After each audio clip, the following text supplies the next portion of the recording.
श्री शिवाय दोस्तों, आज की यह रात साधारण नहीं है। 26 अगस्त बुधवार और त्रयोदशी तिथि, इस तीनों का यूं एक साथ आना यह कोई मामूली संयोग नहीं है, क्योंकि त्रयोदशी वही तिथि है जिसे प्रदोष कहा जाता है।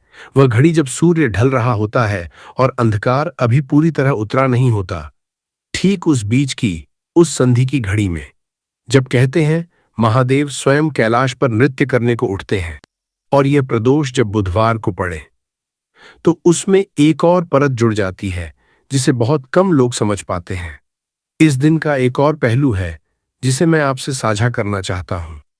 त्रयोदशी की यह तिथि संध्या के ठीक बाद अपने चरम पर होती है। वही 1.5 घंटा जिसे शास्त्रों में प्रदोष काल कहा गया है, यह कोई सामान्य घड़ी नहीं है। यह वह घड़ी है जब दिन और रात का संतुलन, सूर्य और चंद्रमा की ऊर्जा दोनों एक साथ कुछ पलों के लिए बराबर हो जाते हैं। जैसे कोई तराजू ठीक उस क्षण के लिए पूरी तरह स्थिर हो जाए, न इस तरफ झुके न उस तरफ। ठीक उसी स्थिरता की घड़ी में जो भी प्रार्थना की जाए, वह अपने पूरे भार के साथ ऊपर तक पहुंचती है। मैं आपसे एक बात पूछना चाहता हूं, बिना किसी लाग लपेट के, क्या आपने कभी महसूस किया है कि पैसा आपके हाथ से गुजरता तो है, पर रुकता नहीं? जैसे कोई नल हो जिसे आप जितना भी कसकर बंद करें, फिर भी बूंद बूंद टपकता रहे, और आपको पता ही न चले कि आखिर वह रिसाव कहां से हो रहा है। आप उस नल को कई बार जांचते हैं, कसते हैं, फिर भी वही बूंद, वही आवाज रात की खामोशी में बार बार सुनाई देती रहती है। टप टप टप, जैसे समय खुद बूंद बूंद करके आपके हाथ से फिसल रहा हो। बहुत से घरों में यह होता है, मेहनत पूरी होती है, नीयत साफ होती है, फिर भी महीने के अंत में हाथ खाली रह जाता है। और सबसे अजीब बात यह होती है कि इसकी कोई ठोस वजह नजर नहीं आती। कोई बड़ा नुकसान नहीं होता, कोई बड़ी गलती नहीं होती, बस पैसा धीरे धीरे बिना बताए निकल जाता है। एक महीना जाता है, दूसरा आता है, और वही कहानी दोहराई जाती है, जैसे कोई अदृश्य हाथ हर बार ठीक उतना ही ले जाए जितना बचना चाहिए था। और यह सिर्फ पैसे तक सीमित नहीं रहता। कोई काम लगभग बनते बनते बिगड़ जाता है। कोई बातचीत जो पक्की लगती थी, आखिरी क्षण में टूट जाती है। कोई मौका जिसके लिए महीनों इंतजार किया, हाथ से यूं फिसल जाता है जैसे उसे कभी पकड़ा ही न गया हो। और हर बार हम खुद से यही सवाल करते हैं, आखिर कमी कहाँ रह गई? कभी कभी यह इतना सूक्ष्म होता है कि हमें खुद भी पूरा यकीन नहीं होता कि यह कोई पैटर्न है या बस संयोग। एक महीने कुछ अच्छा होता है, अगले महीने फिर वही पुरानी कहानी। और ये उतार चढ़ाव, ये असंगति धीरे धीरे मन में एक थकान भर देती है। वह थकान जो शरीर की नहीं, विश्वास की होती है। जब बार बार कोशिश करने के बाद भी नतीजा एक जैसा रहे, तो मन धीरे धीरे उम्मीद करना ही कम कर देता है, जैसे किसी ने भीतर का कोई दिया मध्यम कर दिया हो। आज मैं आपको वह वजह बताने वाला हूं जो शायद आपने कभी किसी से नहीं सुनी। लेकिन उससे पहले एक बात और कहनी है, क्योंकि यह उतना ही जरूरी है। घर में एक दिया रखा हो और वह जले तो, पर उसकी लौ बार बार कौंपे, जैसे कोई अदृश्य हवा उसे लगातार धकेल रही हो। आपने ऐसा दिया देखा है क्या? न वह बुझता है, न वह ठीक से जलता है, बस कौंपता रहता है। कुछ घरों की किस्मत भी वैसी ही हो जाती है। रोशनी है पर स्थिर नहीं, कोशिश है पर फल नहीं टिकता। दोस्तों, यह जो कौंपती हुई लौ है, यही आज की इस पूरी बात की जड़ है। और इसे समझने के लिए हमें थोड़ा पीछे जाना होगा। बहुत पीछे नहीं, बस उतना पीछे जितना जरूरी है। बुधवार का दिन बुध ग्रह का दिन है, और बुध यह सिर्फ बुद्धि का ग्रह नहीं है, यह उस सूक्ष्म संतुलन का ग्रह है जो हमारे निर्णय, हमारे व्यापार, हमारे लेन देन के पीछे काम करता है। जब बुध बलवान होता है तो हर सौदा सही समय पर, सही व्यक्ति से होता है। और जब बुध कमजोर पड़ जाता है तो कुछ भी गलत नहीं दिखता, फिर भी कुछ सही नहीं होता। जैसे कोई तार जो पूरी तरह टूटा तो नहीं, पर उसमें झंझनाहट रह गई हो।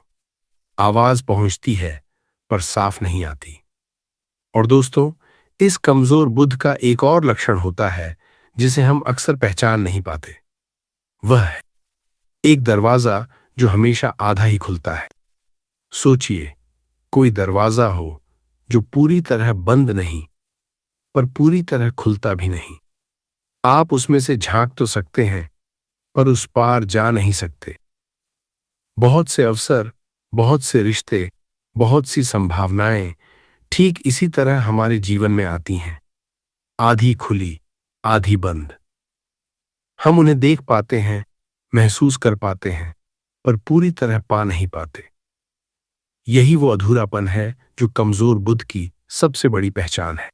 यह अधूरापन, दोस्तों, सबसे ज्यादा तकलीफ इसीलिए देता है क्योंकि यह पूर्ण असफलता नहीं है।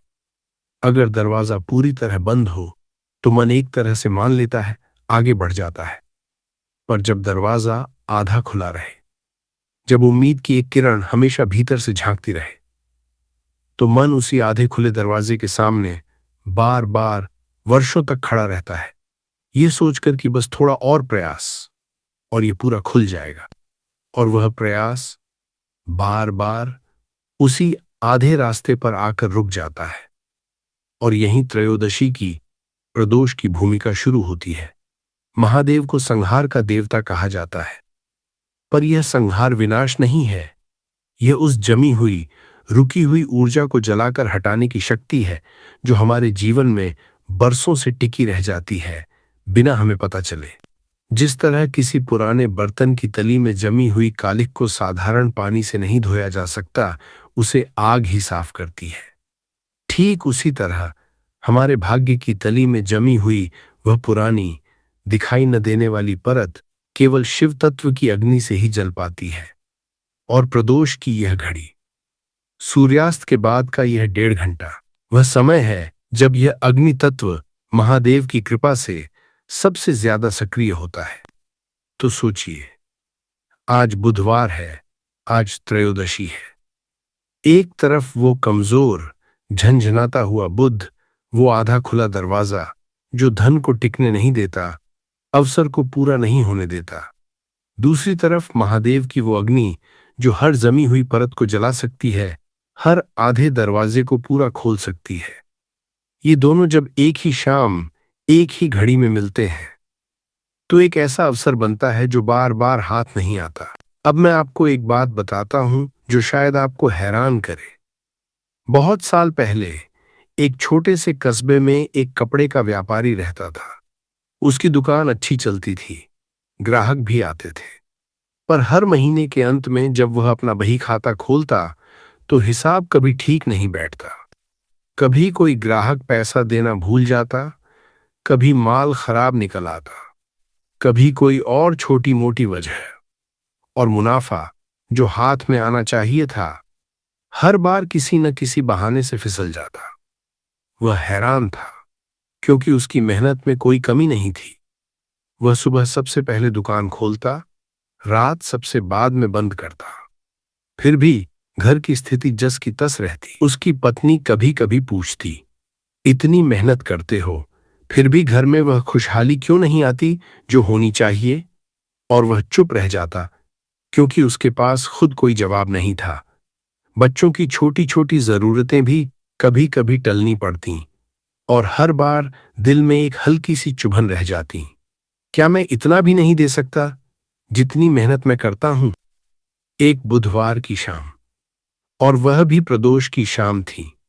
वह निराश होकर पास के शिव मंदिर की सीढ़ियों पर बैठा था। शाम ढल रही थी, आकाश का रंग नारंगी से धीरे धीरे स्लेटी होता जा रहा था और मंदिर के भीतर से घंटियों की मध्यम आवाज आ रही थी। मंदिर के पुजारी, जो वर्षों से उसे देखते आए थे, उसके पास आकर बैठ गए। उन्होंने बस इतना पूछा, तुम्हारी दुकान में शाम को दिया जलता है? व्यापारी ने कहा, जलता है, पर मैंने कभी ध्यान नहीं दिया कि उसकी लौ कैसी है। पुजारी मुस्कुराए और बोले, आज जाकर देखना, अगर वह लौ कौंप रही हो, स्थिर न हो, तो समझ लेना यह सिर्फ हवा का खेल नहीं है। उस रात व्यापारी ने दुकान जाकर देखा। सच में दिए की लौ अजीब तरह से कौंप रही थी, जबकि दुकान में कहीं से कोई हवा नहीं आ रही थी। न कोई खिड़की खुली थी, न कोई पंखा चल रहा था। वह देर तक उस लौ को देखता रहा और पहली बार उसे लगा जैसे यह कौंपती हुई लौ उसके खुद के भीतर की उस बरसों पुरानी बेचैनी का ही प्रतिबिंब हो। वह उसी रात पुजारी के पास लौटा और पूरी बात बताई। पुजारी ने कुछ देर आंखें बंद कीं, जैसे कुछ याद कर रहे हों, फिर बोले, पुत्र, यह जो तुम्हारे साथ हो रहा है, यह तुम्हारी गलती नहीं है और न ही यह तुम्हारे भाग्य का अंतिम लेख है। तुम्हारे व्यापार के चारों ओर एक ऐसी परत जम गई है जो न दिखती है, न किसी हिसाब किताब में आती है, पर वो हर महीने तुम्हारी मेहनत का एक हिस्सा चुपचाप खींच लेती है। आज बुधवार है, आज त्रयोदशी भी है। यह संयोग साल में बहुत कम बार आता है। आज रात इस प्रदोष की घड़ी में एक छोटी सी विधि करो। और फिर पुजारी ने वह विधि बताई, इतनी छोटी कि व्यापारी को पहले विश्वास ही नहीं हुआ कि इससे कुछ बदलेगा। उसने मन ही मन सोचा, क्या सिर्फ इतनी सी चीज से वर्षों की यह उलझन सुलझ जाएगी? पर पुजारी की आंखों में जो विश्वास था, उसने उसकी शंका को थोड़ा शांत कर दिया। लेकिन उसने वह विधि उसी रात पूरी श्रद्धा से निभाई, बिना ये सोचें कि ये छोटी है या बड़ी, बस इतना सोचकर कि अगर सदियों से लोग इसे मानते आए हैं तो इसमें कुछ तो सच्चाई होगी। और कहते हैं, अगले ही महीने से उसका हिसाब साफ होने लगा। जो पैसा फिसलता था वह टिकने लगा। जो ग्राहक टाल मटोल करते थे वे खुद चलकर भुगतान करने आने लगे। धीरे धीरे, महीने दर महीने वह फर्क साफ दिखने लगा। पहले जहां हिसाब में हमेशा कोई न कोई कमी रहती थी, अब वहां स्थिरता आने लगी।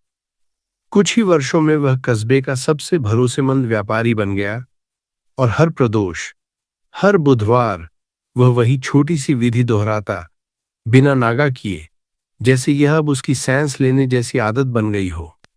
बरसों बाद जब कोई नया व्यापारी उसके पास सलाह लेने आता, वो हमेशा एक ही बात कहता, मेहनत तो मैं पहले भी उतनी ही करता था, बस मैंने उस कौंपती हुई लौ को नजरअंदाज करना बंद कर दिया। और दोस्तों, ये सिर्फ उस व्यापारी की बात नहीं है, ये उस हर घर की बात है जहां यह रिसाव किसी न किसी रूप में मौजूद है। चाहे वो पैसे के रूप में हो, चाहे किसी और रूप में। किसी नौकरी पेशा व्यक्ति के लिए यह रिसाव उस प्रमोशन के रूप में आता है जो हर साल किसी और को मिल जाता है, जबकि मेहनत उसी की सबसे ज्यादा होती है। वह हर वार्षिक समीक्षा में यही सुनता है, अगली बार जरूर, और अगली बार फिर वही अगली बार दोहराया जाता है, जैसे समय खुद उसके साथ यह खेल खेल रहा हो। किसी माँ के लिए यह रिसाव घर की उस शांति के रूप में आता है जो हर बार बिना किसी बड़ी वजह के बिखर जाती है। सुबह सब ठीक लगता है और शाम होते होते किसी छोटी सी बात पर सब कुछ उलझ जाता है और वह रात को सोते समय सोचती रह जाती है, आज फिर वही हुआ। किसी बुजुर्ग के लिए यह रिसाव उस स्वास्थ्य के रूप में आता है जो दवाइयों के बावजूद पूरी तरह ठीक नहीं हो पाता। रिपोर्ट में सब सामान्य आता है, डॉक्टर कहते हैं चिंता की बात नहीं, फिर भी शरीर में वह हल्कापन, वह पुरानी ताकत लौट कर नहीं आती। सोचिए, यह सब अलग अलग दिखते हैं, पर इनके पीछे की जड़ एक ही है। वह जड़ है एक जमी हुई, दिखाई न देने वाली परत जो जीवन के हर उस क्षेत्र में बैठ जाती है जहां हम सबसे ज्यादा मेहनत करते हैं और सबसे कम फल पाते हैं। और यही कारण है कि आज की यह विधि, यह 2 लौंग, यह 3 कपूर किसी एक समस्या का उपाय नहीं है। यह उस मूल परत का उपाय है जो अलग अलग रूपों में अलग अलग घरों में प्रकट होती है। अगर आपकी परेशानी धन की न होकर कुछ और हो, कोई रिश्ता जो सुलझता नहीं, कोई स्वास्थ्य जो साथ नहीं देता, कोई मनोकामना जो वर्षों से अटकी है, तो भी यह विधि उतनी ही असरदार है, क्योंकि यह किसी एक समस्या के ऊपरी हिस्से को नहीं, बल्कि उस भीतरी परत को साफ करती है जहां से हर तरह की रुकावट जन्म लेती है। और यह परत कहां से आती है, इसके बारे में भी एक बात समझनी जरूरी है। कई बार यह सिर्फ इस जन्म की बात नहीं होती। हमारे बड़े बुजुर्ग कहते थे कि कुछ बाधाएं पितरों के अधूरे रह गए ऋण से भी आती हैं। कोई बात जो कभी सुलझी नहीं, कोई इच्छा जो कभी पूरी नहीं हुई, वह अगली पीढ़ियों तक किसी न किसी रूप में चलती रहती है। जैसे कोई नदी अपने स्रोत से बहुत दूर निकल आने के बाद भी अपने साथ वहीं की मिट्टी, वहीं के कण बहा कर लाती है। ठीक वैसे ही हमारे परिवार की पुरानी अनसुलझी बातें पीढ़ी दर पीढ़ी किसी न किसी रूप में हमारे साथ बहती चली आती हैं, बिना हमें इसका आभास हुए। और प्रदोष की यह घड़ी, क्योंकि यह महादेव की संहार और पुनर्जन्म दोनों की घड़ी है, इन पुराने पीढ़ियों से चले आ रहे ऋणों को भी शांत करने की शक्ति रखती है। मुझे एक और घटना याद आती है, एक माँ की जो अपने बेटे के विवाह में आ रही लगातार बाधाओं से परेशान थी। हर रिश्ता आता, कुछ दूर तक बात बढ़ती और फिर बिना किसी ठोस वजह के टूट जाता। कभी लड़की के परिवार की तरफ से कोई अनजाना संकोच आ जाता, कभी बात इतनी आगे बढ़ जाती कि सगाई की तारीख तक तय हो जाती, और फिर अचानक बिना किसी स्पष्ट कारण के वह रिश्ता भी बिखर जाता। वह माँ हर बार सोचती, इस बार तो सब ठीक लग रहा था, फिर ये क्यों टूट गया। वह मंदिर मंदिर जाती, हर पंडित से पूछती, हर उपाय आजमाती, पर मन में हमेशा यही सवाल रहता, आखिर कमी कहाँ है। एक बुधवार प्रदोष के दिन वह अपने घर के पास वाले शिव मंदिर में बैठी थी, थकी हुई, लगभग हार मान चुकी। वहां एक बुजुर्ग महिला जो नियमित रूप से उसी मंदिर में आती थी, उसके पास आकर बैठ गई। उसने बस इतना पूछा, बेटी, तुम्हारे घर में कोई पुराना अनसुलझा मामला है क्या? कोई ऐसी बात जो कभी ठीक से खत्म नहीं हुई? मां ने सोचा, याद किया, और उसे याद आया कि उसके ससुर के जीवन में एक ऐसा वादा अधूरा रह गया था जिसे कभी पूरा नहीं किया जा सका, और उनके जाने के बाद वह बात वहीं दब गई। कभी किसी ने उसका जिक्र तक नहीं किया। बुजुर्ग महिला ने कहा, कई बार बेटी, ये अधूरापन हमारे बड़ों के साथ नहीं जाता, वह हमारे साथ रह जाता है किसी और रूप में। आज प्रदोष है, आज बुधवार भी, ये विधि करो। और फिर उसने यही विधि बताई। 2 लौंग, 3 कपूर और वही श्रद्धा जिसकी मैंने अभी बात की। उस मां ने भी यही विधि निभाई, अपने बेटे के नाम पर और अपने ससुर के उस अधूरे वादे के नाम पर भी संकल्प लेकर। और कहते हैं, उसके कुछ ही महीनों बाद एक ऐसा रिश्ता आया जो बिना किसी अड़चन के सहजता से आगे बढ़ता चला गया, जैसे कोई पुराना ताला आखिरकार सही चाबी से खुल गया हो। दोस्तों, यह दोनों कहानियां व्यापारी की और उस मां की अलग दिखती हैं, पर इनकी जड़ एक ही है। दोनों जगह कोई एक अदृश्य पुरानी रुकावट थी। दोनों जगह वही छोटी सी विधि उस रुकावट तक पहुंची, और दोनों जगह बदलाव आया, धीरे धीरे पर स्थायी रूप से। अब मैं आपको वही विधि बताता हूं, बिल्कुल वैसे ही जैसे उस पुजारी ने बताई थी। इसमें 2 चीजें चाहिए जो हर घर में मिल जाती हैं, 2 लौंग और 3 कपूर की टिकिया, बस इतना ही। न कोई महंगी सामग्री, न कोई जटिल विधि। सुनने में शायद ये इतना छोटा लगे कि मन में यह सवाल उठे, क्या इतनी सी चीज से सच में कुछ बदलेगा? पर याद रखिए, वह व्यापारी भी यही सोचकर हैरान हुआ था। लौंग के बारे में आप जानते होंगे, यह उस नकारात्मक ऊर्जा को अपने भीतर खींच लेती है जो हमारे आसपास बिना दिखे जमा होती रहती है। जिस तरह कोई चुंबक बिखरे हुए लोहे के कणों को अपनी ओर खींच लेता है, उसी तरह लौंग अपनी तीखी, गर्म प्रकृति से हमारे आसपास बिखरी हुई नकारात्मकता को अपने भीतर समेट लेती है। लेकिन कपूर की बात अलग है। और यही इस उपाय की असली गहराई है। कपूर जलता है, पूरी तरह जलता है, और जलने के बाद कुछ भी पीछे नहीं छोड़ता। न राख, न दाग, न निशान। सोचिए, ऐसी कौन सी वस्तु है जो जलकर भी अपने पीछे कुछ नहीं छोड़ती? हर चीज जलती है तो कुछ न कुछ छोड़ जाती है।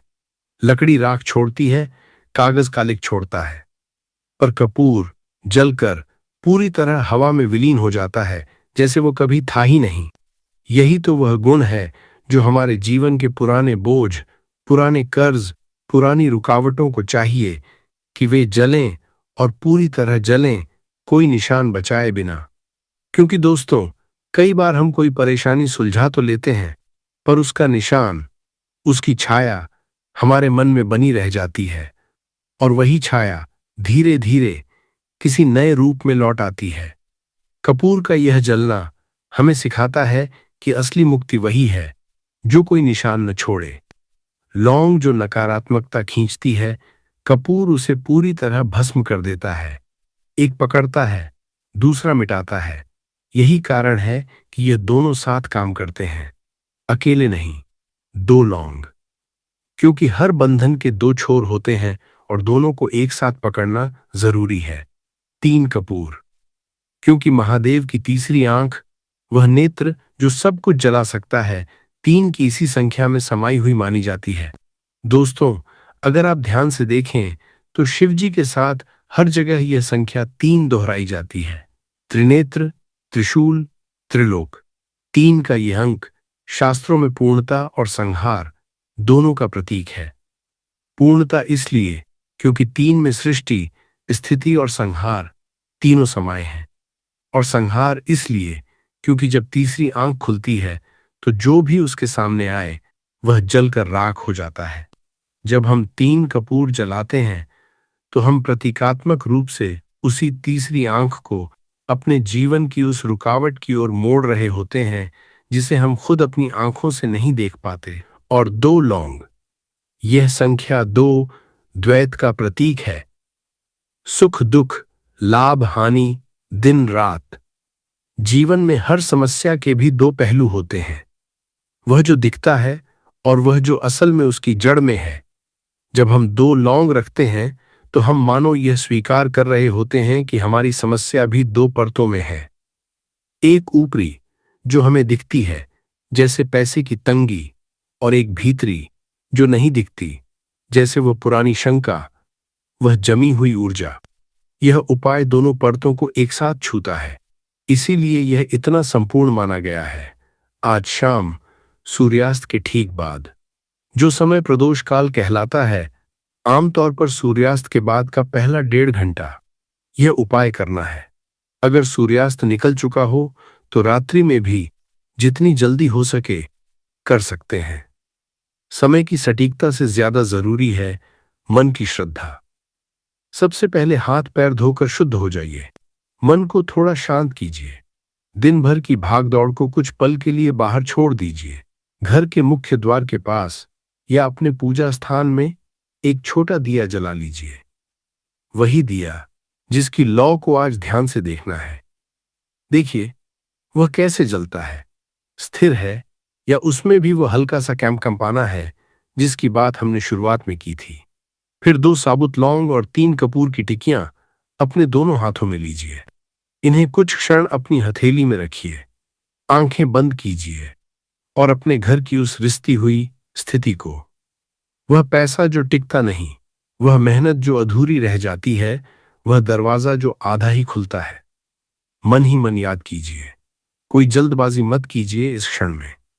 जितनी देर आप इस भाव में रहेंगे उतनी गहराई से यह विधि आपके भीतर उतरेगी। महसूस कीजिए उस लौंग की तीखी हल्की सी गंध को जो आपकी हथेली से उठकर आपकी सांसों तक पहुंच रही है।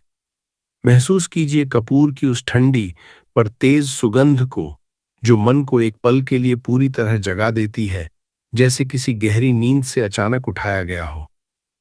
ये जो क्षण है, ये वह पहला क्षण है जब आप अपनी समस्या को अपने हाथ में ठोस रूप में पकड़े हुए हैं। अब तक जो सिर्फ एक भावना थी, एक बेचैनी थी, वह अब एक आकार ले चुकी है। 2 लौंग, 3 कपूर आपकी हथेली में। फिर एक छोटी सी थाली या तांबे के बर्तन में इन पांचों वस्तुओं को, 2 लौंग, 3 कपूर, एक साथ रखकर जला दीजिए। जैसे ही आग लगे, कपूर की वह सफेद तीखी लौ उठेगी, तेज पर शांत, बिना धुएं के लगभग जलती हुई। उसी लौ को देखते हुए धीरे धीरे 11 बार यह मंत्र बोलिए, 5 अक्षर पर पूरे ब्रह्मांड को समेटे हुए। हर बार जब आप यह मंत्र बोलें, अपनी आवाज को धीमा और स्थिर रखिए, न जल्दबाजी में, न किसी दिखावे के लिए। सोचिए, हर अक्षर के साथ उस लौ की तरह ही आपके भीतर की भी कोई परत हल्की हो रही है। कुछ भक्त इस दौरान अपनी आंखों में हल्की नमी महसूस करते हैं। यह कोई कमजोरी नहीं, यह उस भीतर जमी हुई पुरानी थकान के पिघलने का संकेत है। अगर ऐसा हो तो उसे रोकिए मत। जो आंख भर आए वह प्रार्थना का ही एक रूप है। जब यह पूरी तरह जल जाए, जब कपूर अपनी आदत के अनुसार बिना कोई निशान छोड़े जल चुका हो, तो उसकी हल्की सी बची राख को उसी रात घर से बाहर किसी चौराहे पर बिना पीछे मुड़े फेंक दीजिए। इसी क्रिया में असली सार छुपा है, क्योंकि चौराहा उस जगह का प्रतीक है जहां से चीजें फिर कभी लौट कर नहीं आती। सोचिए, चौराहे पर हर दिशा से रास्ते मिलते हैं और हर दिशा में बिखर जाते हैं। जो कुछ वहां छोड़ दिया जाए वह किसी एक दिशा से जुड़ा नहीं रहता, वह हर दिशा में घुल जाता है, बिखर जाता है और वापसी का कोई एक रास्ता नहीं बचता। और पीछे न मुड़ना, यह इस बात का प्रतीक है कि आप उस पुरानी रिश्ती हुई स्थिति की ओर अब दोबारा नहीं देखेंगे। जिस तरह कोई यात्री एक पुराना घर छोड़कर नए घर की ओर चलते समय हर कदम पर पीछे मुड़कर न देखे, तो उसका मन नए घर में जल्दी रम जाता है। ठीक वैसे ही ये पीछे न मुड़ना आपके मन को उस नई साफ शुरुआत की ओर पूरी तरह मोड़ देता है। एक बात और, इस उपाय को करने के बाद इसे किसी को मत बताइए। न जल्दबाजी में किसी से चर्चा कीजिए, न गर्व से किसी को दिखाइए। जो श्रद्धा गुप्त रहती है वही सबसे गहरी जड़ पकड़ती है। और अगर इस पूरी विधि के बीच कभी आपके मन में महादेव का कोई प्रिय नाम उभर आए, हर हर महादेव या जय नमः शिवाय, तो उसे यहीं नीचे एक बार लिख दीजिए।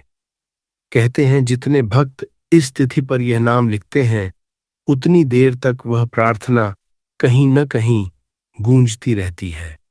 अब मैं आपसे एक बात साझा करना चाहता हूं, जो शायद आज की रात इस उपाय से भी ज्यादा जरूरी है। यह उपाय 2 लौंग, 3 कपूर, 1 चौराहा, ये सब बाहर से बस एक छोटी सी क्रिया लगती है, पर असल में ये जो जल रहा है वह सिर्फ कपूर नहीं है, वह शंका है जो हर बार जब हम कुछ अच्छा शुरू करते हैं हमारे भीतर बैठकर फुसफुसाती है, ये नहीं होगा।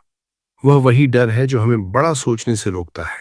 जो व्यापारी उस रात मंदिर की सीढ़ियों पर बैठा था, उसने सिर्फ अपने बही खाते का हिसाब ठीक नहीं किया, उसने अपने भीतर बैठी उस शंका को जलाया जो उसे यह मानने से रोक रही थी कि उसकी मेहनत का पूरा फल उसे मिल सकता है। दोस्तों, ये शंका बहुत चालाक होती है। ये कभी सीधे नहीं कहती भगवान नहीं सुनते, यह हमेशा घुमा फिरा कर आती है। शायद यह मेरे लिए काम न करे, दूसरों के लिए तो हो जाता है, मेरे लिए नहीं, मैंने पहले भी बहुत उपाय किए, कुछ नहीं हुआ। यह हर बार एक नया रूप ले लेती है ताकि हम उसे पहचान ही न सकें, पर उसका असर हमेशा एक जैसा होता है। वह हमारी प्रार्थना के आधे रास्ते में ही उसे रोक देती है, ठीक वैसे ही जैसे वो आधा खुला दरवाजा जिसकी बात हमने पहले की थी। दोस्तों, अगर आप इस उपाय को सिर्फ इसलिए करें कि शायद कुछ हो जाए, तो यह अपना आधा फल ही देगा। पर अगर आप इसे इस भाव से करें कि आज इसी रात आप अपने भीतर की उस पुरानी शंका को भी उतना ही जलाना चाहते हैं जितना कि उस कपूर को, तो यही वह क्षण है जब यह छोटी सी क्रिया अपनी असली शक्ति दिखाती है। क्योंकि दोस्तों, सबसे बड़ी बाधा कभी बाहर नहीं होती, वो हमेशा उस एक फुसफुसाहट में होती है जो कहती है मेरे लिए यह मुमकिन नहीं, और यहाँ एक सावधानी भी रखनी है, शायद सबसे जरूरी सावधानी। यह उपाय करने के बाद अगले कुछ दिनों में अगर तुरंत कोई बड़ा बदलाव न दिखे तो निराश मत होइए और यह मत सोचिए कि उपाय बेकार गया। जिस तरह कपूर जलते ही अपना काम कर देता है पर उसका असर धीरे धीरे प्रकट होता है, वैसे ही ये ऊर्जा भी धीरे धीरे परत दर परत आपके जीवन में काम करती है। जल्दबाजी में यह मान लेना कि कुछ नहीं हुआ, यही वह शंका है जो फिर से दरवाजे पर दस्तक देती है। उसे भीतर मत आने दीजिए। और दोस्तों, याद कीजिए वह व्यापारी, उसने यह विधि सिर्फ एक बार नहीं निभाई, उसने इसे हर प्रदोष, हर बुधवार वर्षों तक दोहराया, बिना यह उम्मीद किए कि हर बार कोई बड़ा चमत्कार दिखेगा। असली बदलाव दोस्तों एक रात में नहीं आता, वह उस निरंतरता में आता है जो धीरे धीरे बिना शोर किए हमारे भीतर की उस पुरानी परत को हटाती चली जाती है। अगर आज की यह रात आपके लिए सिर्फ एक शुरुआत बने और आप इसे आने वाले हर प्रदोष, हर बुधवार को दोहराएं, तो यही निरंतरता समय के साथ वह स्थिरता बन जाती है जिसकी हर घर को तलाश होती है। अगर आपके भीतर भी कहीं कोई मनोकामना है जिसे आपने वर्षों से दबा रखा है, तो आज जब यह दिया जले उसे यहीं अभी मन में स्पष्ट रूप से रख दीजिए। कहते हैं प्रदोष की इस घड़ी में रखी गई मनोकामना महादेव तक बहुत जल्दी पहुंचती है। और अगर वह मनोकामना इतनी गहरी है कि उसे शब्दों में बांधना मुश्किल लगे, तो बस इतना ही कह दीजिए, हे महादेव, आप जानते हैं मुझे क्या चाहिए। इतना काफी है। सोचिए, कुछ हफ्तों बाद की एक शाम, आप अपनी दुकान, अपना घर, अपना बही खाता बंद कर रहे हैं और पहली बार महीनों में हिसाब ठीक बैठ रहा है। जो पैसा पहले फिसल जाता था अब वहीं टिका हुआ है। जो ग्राहक, जो सौदे पहले टल जाते थे अब खुद चलकर आ रहे हैं। और घर का वह दिया, वही दिया जिसकी लौ कभी कौंपती थी, अब स्थिर शांत जल रहा है, जैसे उसने भी वह पुराना बोझ उतार दिया हो। और वह दरवाजा जो हमेशा आधा ही खुलता था, याद है वह दरवाजा, अब पूरा खुल रहा है। जो अवसर पहले सिर्फ झलक भर दिखाकर रह जाते थे अब पूरी तरह आपके हाथ में आ रहे हैं। जो बातचीत पहले अधूरी रह जाती थी अब अपने पूरे नतीजे तक पहुंच रही है। यह कोई अचानक आया हुआ चमत्कार नहीं होगा, यह उस एक रात से शुरू हुई एक धीमी पर लगातार होने वाली सफाई का नतीजा होगा, जैसे कोई कालिख परत दर परत हट रही हो। घर में भी वह सन्नाटा, वह अनकही चिंता धीरे धीरे हल्की होने लगेगी। बच्चों की छोटी छोटी जरूरतें अब टलेंगी नहीं। पत्नी का वह सवाल, इतनी मेहनत के बावजूद वह खुशहाली क्यों नहीं आती, अब पूछे जाने की जरूरत ही नहीं रहेगी, क्योंकि उसका जवाब घर के माहौल में ही दिखने लगेगा। सोचिए उस सुबह के बारे में जब आप उठेंगे और पहली बार बिना किसी अनकही चिंता के दिन की शुरुआत करेंगे। सोचिए उस पल के बारे में जब कोई पुराना अटका हुआ काम अचानक अपने आप सुलझ जाएगा और आप हैरान होकर सोचेंगे, यह इतनी आसानी से कैसे हो गया। और सोचिए उस शांति के बारे में जो धीरे धीरे घर के हर कोने में, हर बातचीत में महसूस होने लगेगी। वह शांति जो किसी बड़ी घटना से नहीं बल्कि छोटी छोटी लगातार होने वाली स्थिरताओं से बनती है। यह सब आज से शुरू हो सकता है, बस उस एक शर्त के साथ कि आप इसे पूरे विश्वास से करें, बिना शंका के।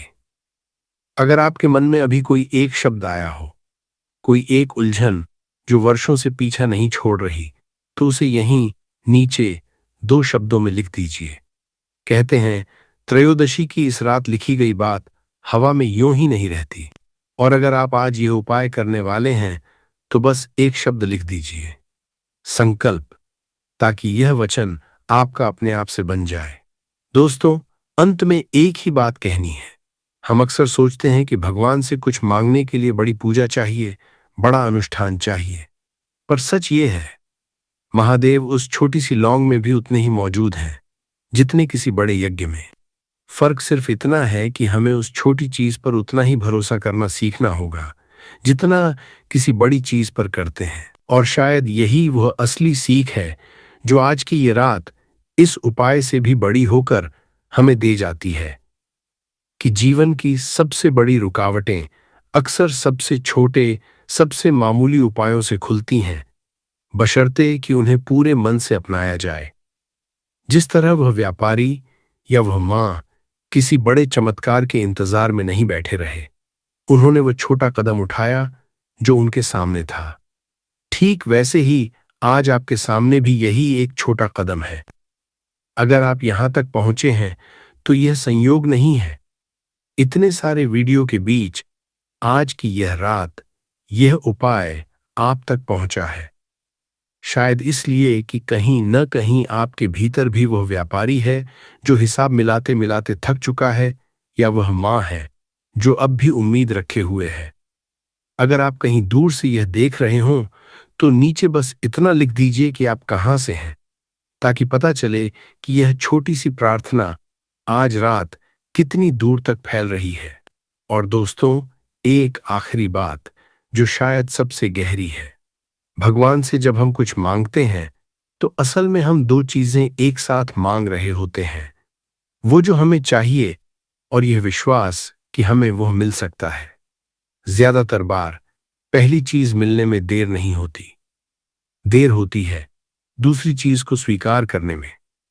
हम मांगते तो हैं पर भीतर से ये मान बैठते हैं कि मेरे लिए शायद नहीं। और यही वह मान्यता है जो हर उपाय, हर पूजा, हर प्रार्थना के फल को आधा कर देती है। सोचिए उस दिए के बारे में जिसकी बात हमने शुरुआत में की। वह जो जलता तो था पर कौंपता रहता था।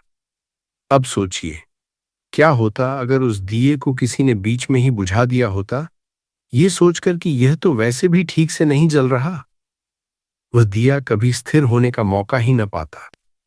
ठीक वैसे ही हमारी प्रार्थनाएं भी, अगर हम उन्हें बीच में ही शंका करके बुझा दें, तो वे कभी अपने पूरे प्रकाश तक नहीं पहुंच पाती। आज की यह रात, इस त्रयोदशी की, इस प्रदोष की रात आपको सिर्फ धन नहीं बल्कि वह दूसरा विश्वास भी लौटा सकती है। वह विश्वास जो शायद वर्षों पहले किसी निराशा के दौर में कहीं खो गया था। और जिस दिन वह विश्वास लौट आता है, उस दिन से हर उपाय, हर मेहनत अपने आप ही असर दिखाना शुरू कर देती है। आज रात जब वह कपूर जले और उसकी हल्की सफेद लौ हवा में उठे, उसे बस देखिए बिना कुछ सोचे, और महसूस कीजिए कि जो जल रहा है वह सिर्फ कपूर नहीं, वह सब कुछ है जो अब जाने का समय आ गया है। वह पुरानी शंका, वह कांपती हुई लौ, वह आधा खुला दरवाजा। आज की यह रात उन सब को पूरी तरह जलाकर आपके लिए एक नई स्थिर शुरुआत का द्वार खोल सकती है। और जब वह दिया, वह मुख्य दिया जिसकी बात हमने शुरुआत में की थी, आज रात स्थिर होकर जले, बिना कौंपे, बिना डगमगाए, तो समझ लीजिए वह सिर्फ एक दिए की लौ नहीं है। वह इस बात का संकेत है कि आज इसी रात कुछ बदलना शुरू हो चुका है। हे महादेव, आज की इस त्रयोदशी, इस प्रदोष की पावन घड़ी में अपने हर उस भक्त की सुनिए जो आज पूरे विश्वास के साथ यह छोटा सा दीप जलाएगा। जिसकी मेहनत रिश्ती रही है उसे थाम लीजिए, जिसका दरवाजा आधा खुलता रहा है उसे पूरा खोल दीजिए, जिसके मन में वर्षों से कोई एक शंका बैठी है उसे आज इसी अग्नि में जला दीजिए। उस व्यापारी जैसे हर व्यक्ति को जिसका हिसाब कभी नहीं मिलता, आज स्थिरता दीजिए। उस मां जैसी हर स्त्री को जिसका इंतजार लंबा खिंच रहा है, आज सही समय पर सही राह दिखाइए। उस बुजुर्ग को जिसका शरीर अब भी पुरानी थकान से मुक्त नहीं हुआ, आज हल्कापन दीजिए। उस नौकरी पेशा को जिसकी मेहनत को अब तक पहचान नहीं मिली, आज वह सम्मान दीजिए जिसका वह हकदार है। और हे महादेव, जो पितरों का ऋण बिना जाने समझे हमारी पीढ़ियों में चला आ रहा है, आज की इस प्रदोष की रात उसे भी शांत कर दीजिए। ताकि आने वाली पीढ़ियां उसी बोझ को आगे न ढोएं। भगवान ने सुन लिया है। दोस्तों, इतना विश्वास रखिए, जो कुछ आज जलाया जाएगा वह लौट कर नहीं आएगा। हर हर लोगों को कर लेना है। दोस्तों, अब हम समझते हैं इस वाले उपाय को हमें करना किस समय है।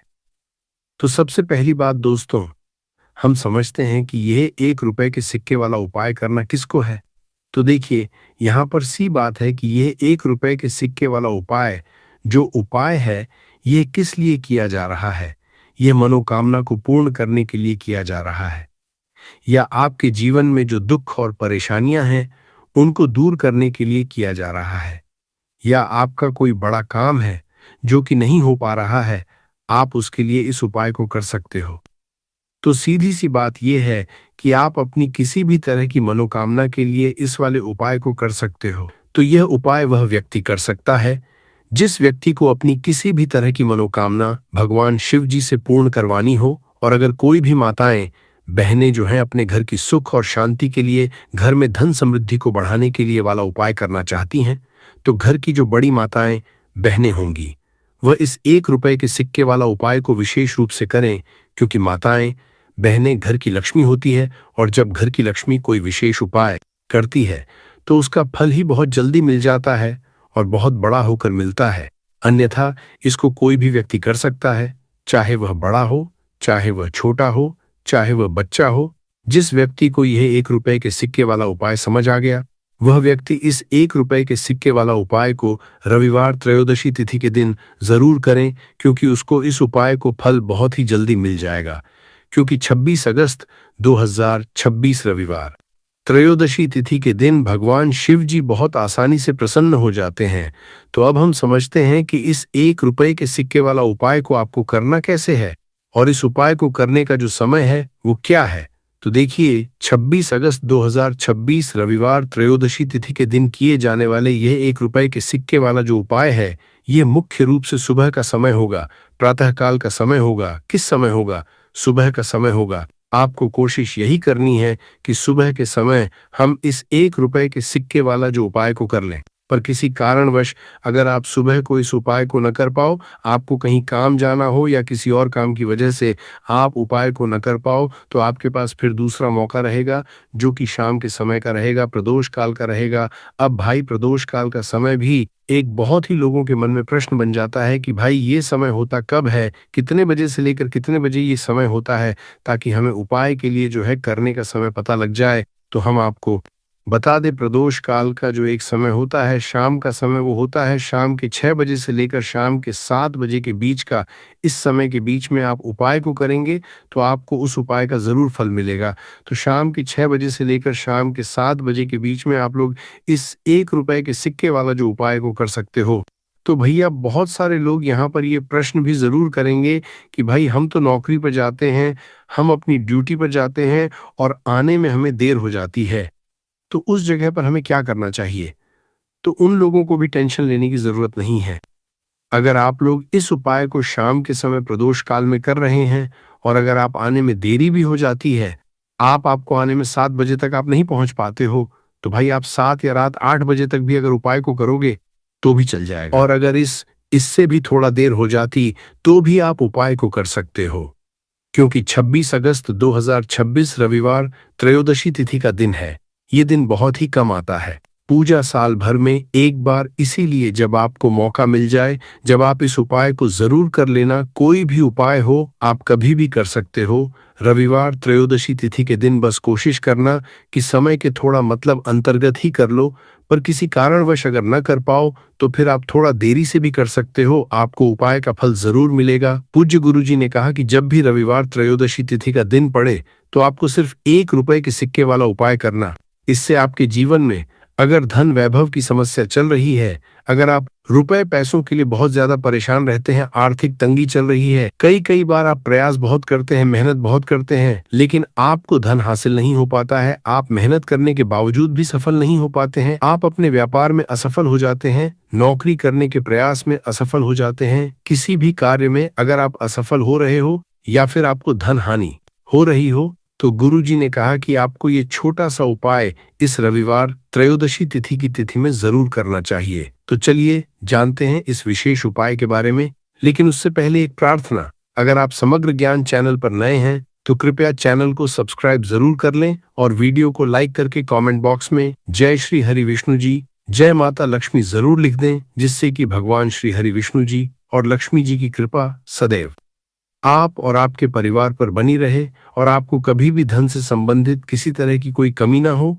आज का यह वीडियो बहुत ही खास होने वाला है, क्योंकि रविवार त्रयोदशी तिथि की तिथि में किए जाने वाले 3 विशेष उपाय आज आपको इस वीडियो में बताए जाएंगे। ये उपाय आप अपनी समस्या के अनुसार कर सकते हैं। इन उपायों में आपको धन हासिली के उपाय बताए जाएंगे, आपकी मनोकामना पूर्ति के उपाय बताए जाएंगे, किसी भी तरह के संकट चल रहे हैं, समस्याएं चल रही है तो उनको दूर करने के उपाय बताए जाएंगे। चलिए जानते हैं पूज्य गुरुजी द्वारा बताए गए सबसे पहले और सबसे खास उपाय के बारे में। इस उपाय के लिए आपको सबसे पहले जरूरत पड़ेगी 1 रुपए के सिक्के की। अब ये 1 रुपए का सिक्का 26 अगस्त 2026 रविवार त्रयोदशी तिथि के दिन इस जगह पर रख देना। 1 महीने में बन जाओगे करोड़पति जी।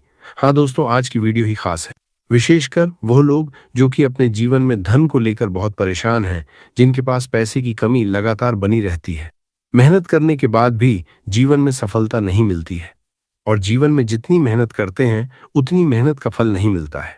मतलब लगातार घर में कर्जे की समस्याएं बढ़ रही हैं, पैसे की समस्याएं बढ़ रही हैं, पैसा घर में आ नहीं रहा है या फिर फिजूल खर्ची बहुत हो रही है, तो रब से उपाय करके आप भी अपने जीवन से करीबी को हमेशा के लिए दूर कर सकते हैं। निर्धनता कभी घर में लौट कर नहीं आएगी और माँ लक्ष्मी की कृपा